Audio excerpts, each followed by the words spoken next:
Okay, we're ready to go. Okay, I'm calling this meeting of the Douglas AMA Groundwater Users Advisory Council to order. Today is Thursday, October 16th, and the time is 1:01. I'm Jackie Watkins, the chair. Would council members present please introduce themselves? Joni Giacomino.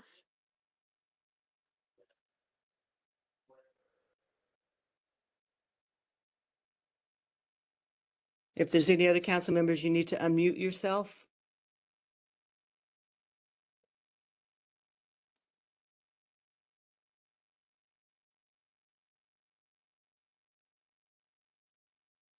It might be difficult to unmute as a mobile device, so I do have the ability to unmute, though, Ron, I have unmuted you if you do want to introduce yourself here.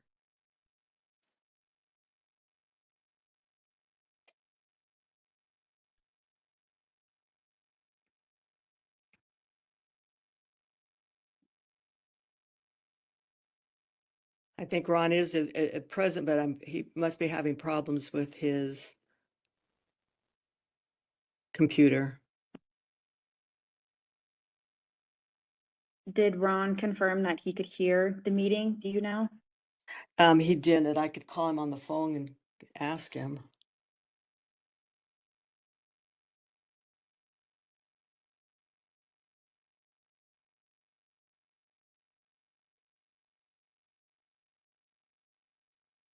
Hey, Jackie. Hey, Ron, can you hear us? No, I Oh. can't. Okay, you have to turn on your audio. I tried right under the picture of the Okay, meeting. It says okay. muted. Well, why don't we just leave you? Taylor, can you hear Ron from my phone? Yes. Okay, Ron, just go ahead and you can watch online, and then I'll just keep you on the phone so that we also then have Ron present. Okay, all I should have to do is click on that little mute sign, isn't it? Yes. Okay, I'm with you. Okay. Would ADWR staff please introduce themselves? And we do have a quorum with, is Aaron on?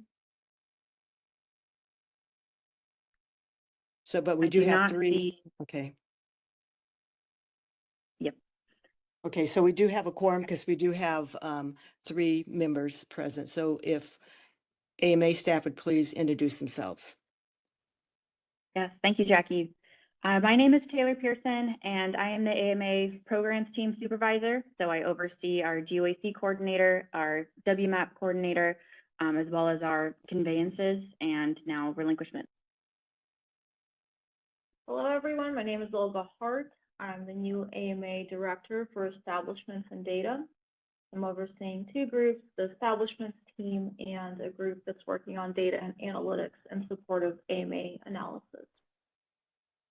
Good afternoon, Council. My name is Madison Moreno. I'm the Establishments Coordinator. Nice to see you all again.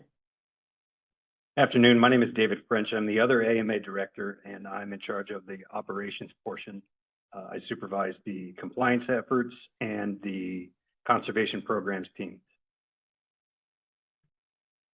I'm Casey Allman. I am the AMA Establishment Supervisor. And good afternoon. My name is Dustin Rector. I'm with the ADWR Legal Division. And that is everyone here. Thank you. If audience members are interested in introducing yourself, please type your name and affiliation into the chat box.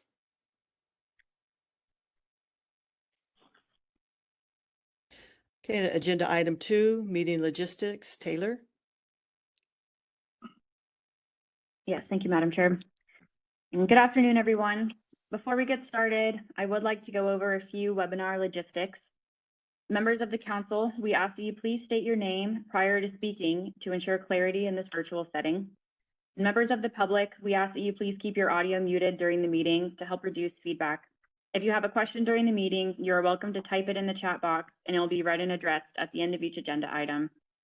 If you would like to speak to the council, the call to the public will be the time to do so. Please indicate in the chat that you would like to speak and we will unmute you at that time. This meeting is being recorded and will be posted to ADWR's website and YouTube page once the recording has been generated. If you experience any technical difficulties, please contact our help desk. Their contact information can be found on the screen.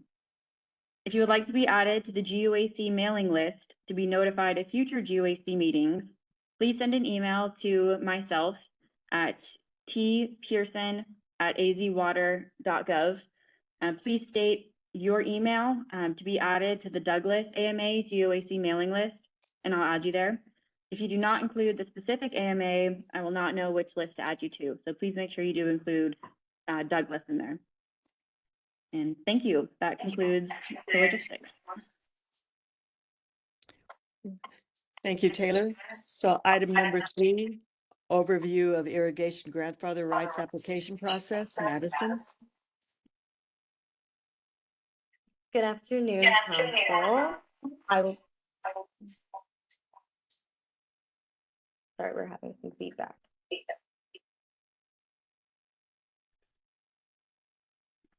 It might be these. Hold on. Try again. All right. It might be. We're experiencing feedback here. Is everyone hearing me all right? It sounded a little better. Okay. I will continue. I will be giving an overview of the grandfather rights application process today and where we are at with the applications that we've received. I found it. Okay, here's just a quick overview of the start to finish of our application analysis. As we received the application for grandfathered rights, we do a substantive review of the application, and if we have received the application with any missing information, we will request from the applicant more information through an RFI, request for information. We will do 2 of those if we need more, and follow up with any emails, phone calls, any way that we can reach you. Through that process, we then go to a GIS mapping verification where we verify historic irrigation and claimed SCI, substantial capital investment acreage, through satellite imagery. And any questions following that will also then be put into an RFI. From that process, once that verification step is complete, we will move on to a status summary. That status summary is an identification process where we quantify the eligible acres for the IGFR. We include a map of that eligible acres, and the applicant has a chance to respond with more information or accept that status summary within 60 days. Once that 60 days are up, we send out an unsigned certificate, which is a draft irrigation grandfathered right with the eligible and ineligible acres with an explanation. That map is included, and you can appeal within 30 days, or otherwise the signed IGFR will be issued. Once those 30 days are up, or you submit that you are all good to go with the signed certificate, we will send out a signed certificate, and that includes your water duty allotment. The water duty allotment is not included with the unsigned certificate, only the eligible acres with the certificate. Just a little bit more deep dive into the request for information. We send these out. If you did not provide all the information requested on the application, if we need more information about mapping that's required, any questions regarding about wells, and much more, very, very detailed things that are specific to each application. Once we send out an RFI, the application is on pause until we receive a reply. There is a 60-day time frame for each RFI response. We please ask that if we have sent you an RFI, that you respond to us, because it is on pause, and the faster we get a response, the faster we can get these out. So as of right now, we have received 193 applications in total. We have 35 applications that are remaining awaiting RFI responses. So those are all on pot.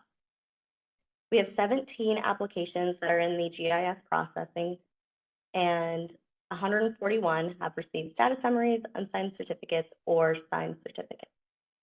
And again, to move along with the application process, please respond to the RFI. So if any of you know anyone that has not responded to their RFI, please pass this information along. Okay. Thank you, Madison. Now we'd go to agenda item 4, understanding water duties within the Douglas AMA. Madison? Thank you, Chairwoman Jackie Watson. I will be going over the water duty calculation that is within the first management plan and how that is being calculated and within the signed certificates that will be issued. Okay, it looks like.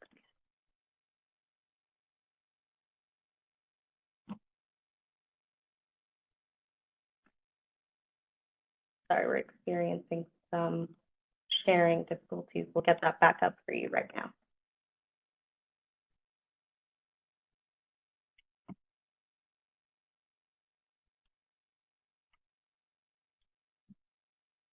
All right. Okay. Quickly, the calculation of an irrigation water duty is the amount of water that is reasonably required per acre to annually irrigate the historic crops that were grown on the farm unit that had been applied for the irrigation grandfathered right. So the irrigation water duty is calculated by dividing the total amount of water required to produce that historically grown crop by the assigned irrigation efficiency. So we'll see the total irrigation requirements, which is the consumptive use, and other requirements such as leaching or anything like that, divided by the assigned irrigation efficiency. Here we have the list of consumptive use acre feet per acre for each crop that is listed within the management plan. You can find this in Appendix 4A, which is in Chapter 4 of the management plan. It's the amount of water in acre feet per acre for each crop. Irrigation efficiencies. This is where we have taken a little bit of a different approach than what has been traditionally known in other AMAs. We have a tiered irrigation efficiency based on size of acreage of the farm unit. So if from 10 to 99 acres, you're set at an 80% irrigation efficiency. 100 to 400, this 499, you're at 83%, and 500 plus, you're at 85%.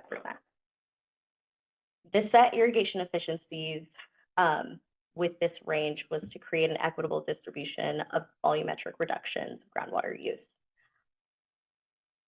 We created this range within the management plan through all of your input with workshops and comments, and got it adopted in the management plan. So we have an example here where Farm A has 100 acres of historic irrigation and has been approved for 100 acres of irrigation grandfather right. They're growing pecans with ground cover. So we take that irrigation consumptive use with pecans with ground cover at 4.97 and divide that by 83% to get 5.99 acre feet per acre. And you multiply that by 100 to get the total yearly allotment of 599 acre feet per year. And that is it. Any questions from the council? I do have a question. Some farms have some acres is alfalfa, some is pecan, some could be in corn. So do you take the historic, what was grown on on those acres for the last, say, 5 years? And then does that just do you combined all of those numbers? If it was 100 acres per each type of crop, then you would just average what it is over the whole thing to come up with the water duty. So the water duty is for the whole farm, and then it's your choice if you want to plant more pecan trees or take out pecan trees to grow some other crop. So depending on kind of the situation, if it is a double cropping, here, I'll go back a couple steps. You can see at the bottom here, double cropped, it is those two consumptive uses are added together. If it's the total amount of acreage that are double cropped, that's what's being added together. If it's portions of the farm unit that are being grown, let's say with corn, and then the other half is alfalfa, it would get prorated and added together. Okay. Thank you. Hi. Any other? Yeah, I think Ron has a question. Yes, Ron. Oh, one moment. I need to unmute him. Okay, Ron, My question you should be good. of use for irrigated pasture. We do.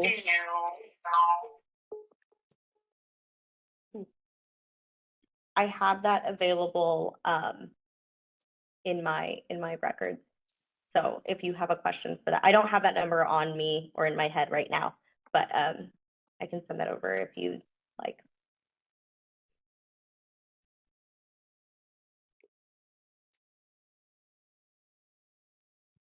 Okay.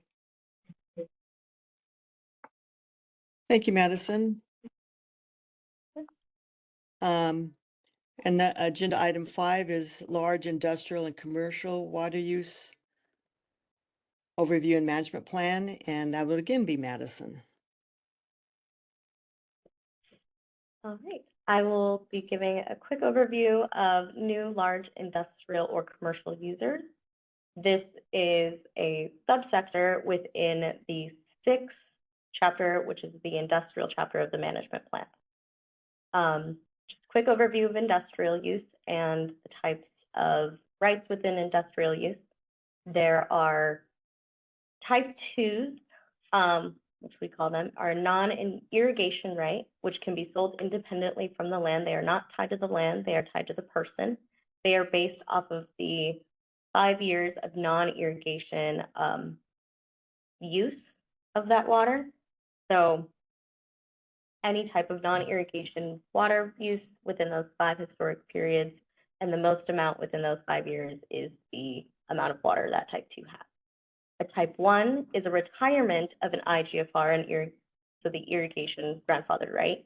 The retirement of those irrigated acres, and that allotment is then used for non-irrigation use. Think of power plant, anything like that.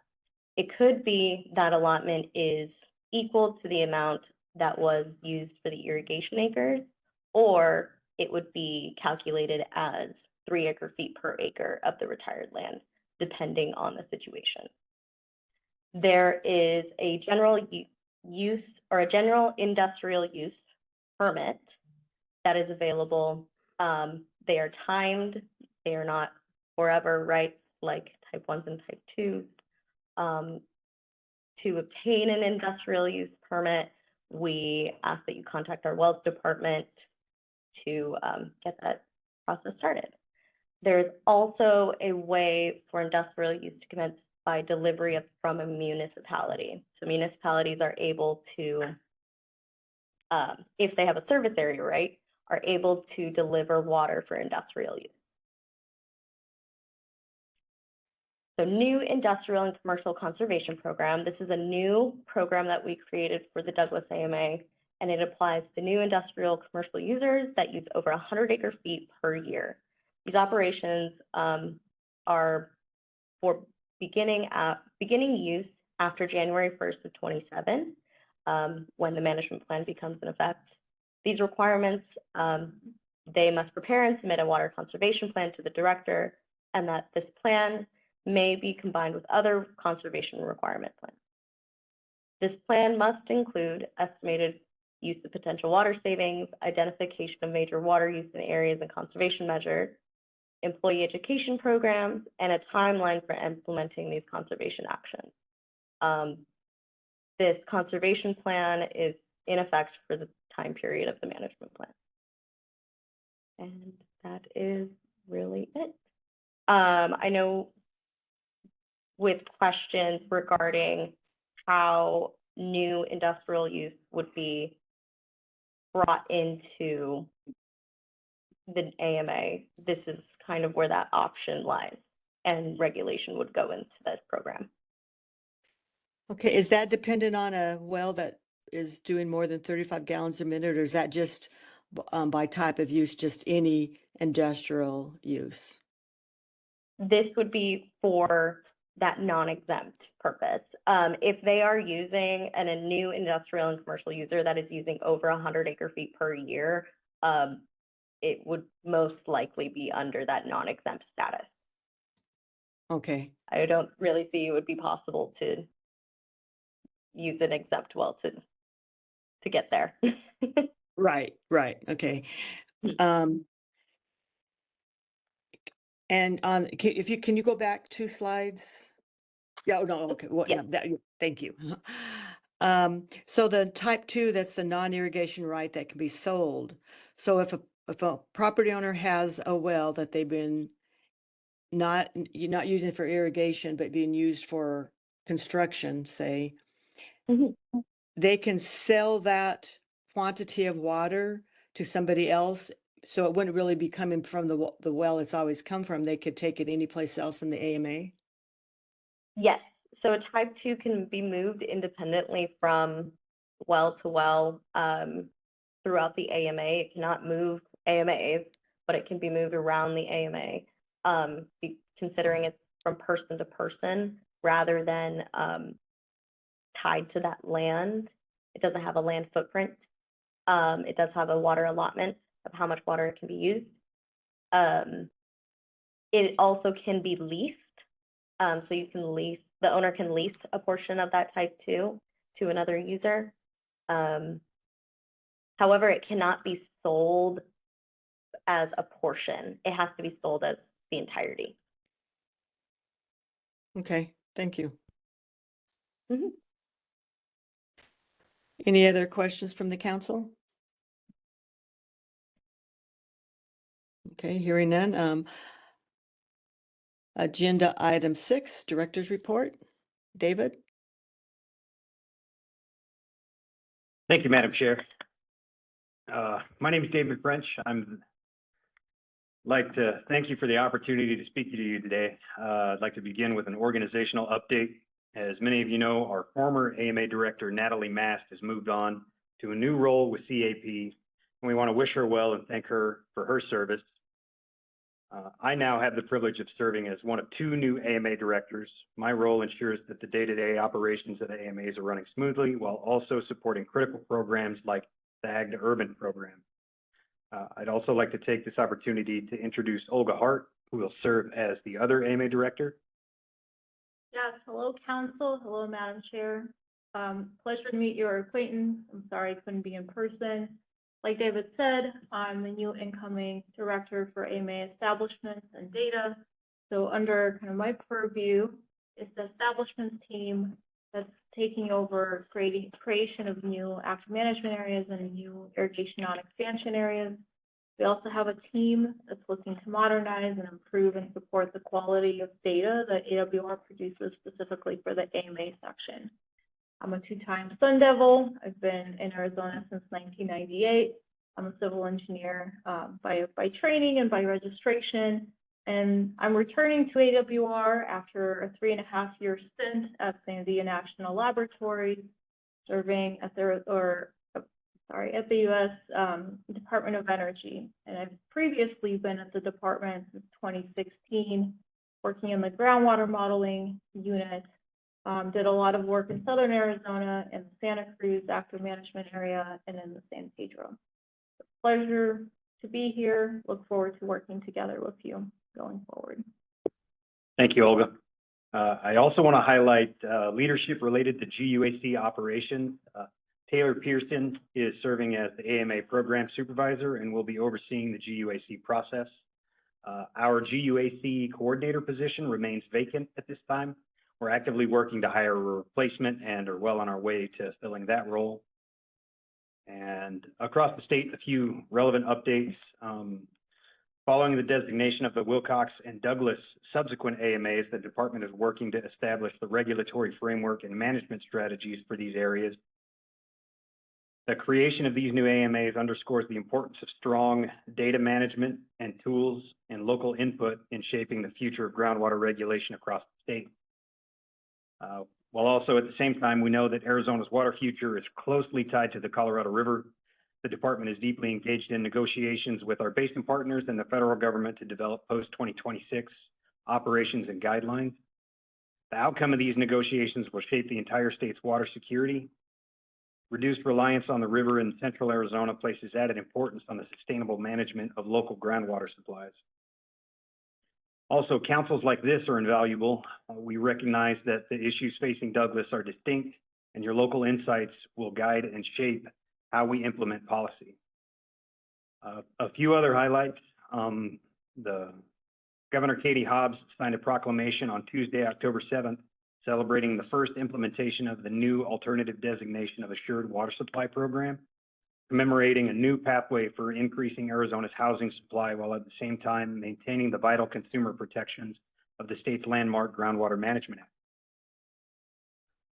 ADWR also recently hosted an informal public meeting to present information and receive public comments and questions on whether the director of ADWR should initiate procedures to designate the Renegras Plain groundwater basin as a subsequent active management area. Additional information is available on the department's website. And on October 23rd, ADWR will hold an in-person public application workshop for the Wilcox active management area, and ADWR staff will have paper copies of grandfather rights applications and will be available to answer questions. Following the application workshop, ADWR will hold an in-person agricultural conservation workshop. The workshops will be held in person at Cochise College at the Wilcox Center. In closing, I want to emphasize that while our challenges are significant, we're taking meaningful steps. Your continued engagement ensures that our work is grounded in the realities in Douglas. Thank you again for your time and commitment to advancing sustainable water management, and I look forward to any questions and our discussion. Thank you. Thank you, David. I do have a question. What type of groundwater modeling are you guys doing for the Douglas Basin? As a department, so we have a hydrology division and there's a groundwater modeling section under there. I think we can take that question in-house and come back with, with the most relevant and the most timely updates for you. I don't have that answer off the top of my head for you today, but we will follow up. Okay, and then also the GIS data of the grandfather rights that have already been issued, that have been signed, is that GIS data layer available? I mean, how would we find that GIS data layer? We are working on getting that uploaded to our database as of right now. We're hoping to do just a mass upload so that we're not constantly having to do quick updates. Yes, so it's being worked on. And is there a way to compare what the historic non-irrigation acreage was compared to what the new GRA or GIR rights are? Is there less acreage being okay to be irrigated under the AMA than what was under the INA? We can definitely look into that and get an answer for you. Okay, yeah, that would be interesting because I personally know that there's some parcels that are, have not been irrigated in the last 5 or 10 years. And so they're not, I'm assuming they're not going to be able to get the irrigation rights. And it would be nice to find out what the comparison was from the INA to the AMA. Yeah, we can definitely look into that and get that for you. Okay, thank you. This is now a call to the council. Any council members, is there any topics that you want to bring up for future agendas for discussion? Jackie, this is Ron. Yes, Ron.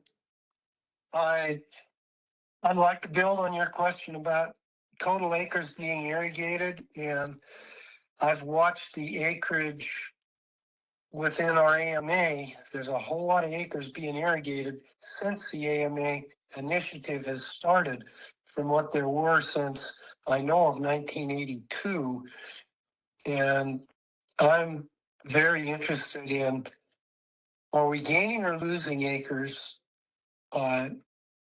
addressed in the INA, as you stated?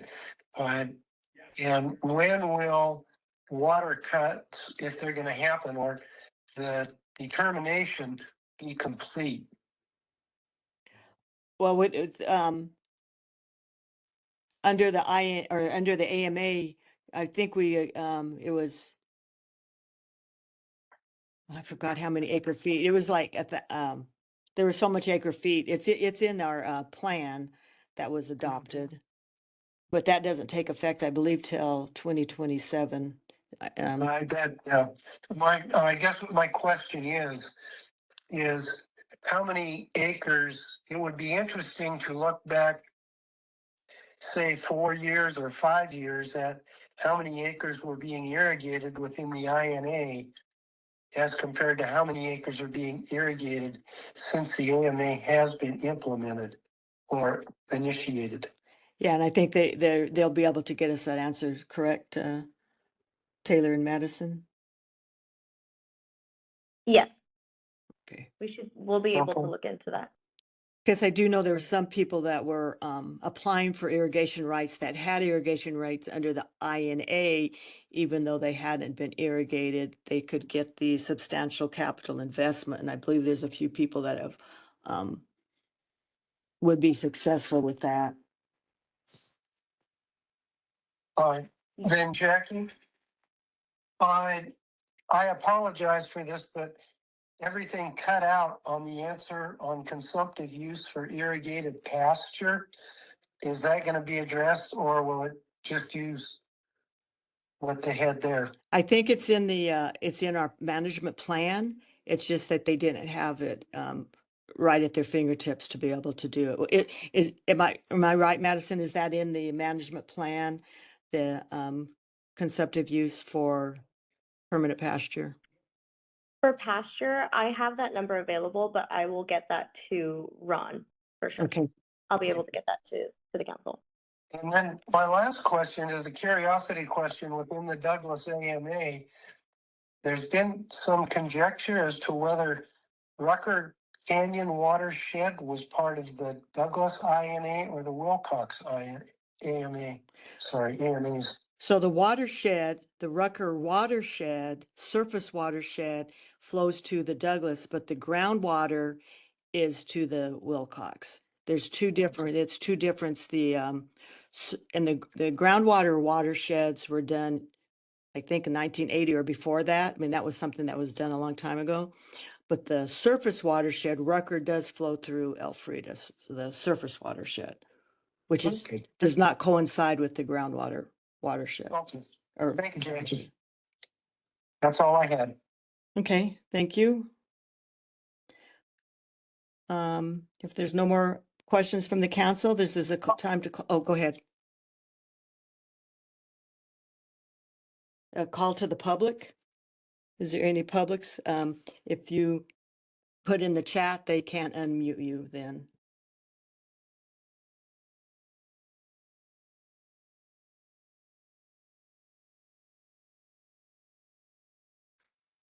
There's no questions from the public. Unless there's no, oh, go ahead. Sorry, I was just going to confirm. I do not see anything in the chat. Okay. Unless there's objection, I will adjourn the meeting. Hearing no objections, the meeting is adjourned at 1:36. Thank you. Jackie, Thank Yes. you, Madam Chair and thank members you of the so much for council. your patience with me. Thanks.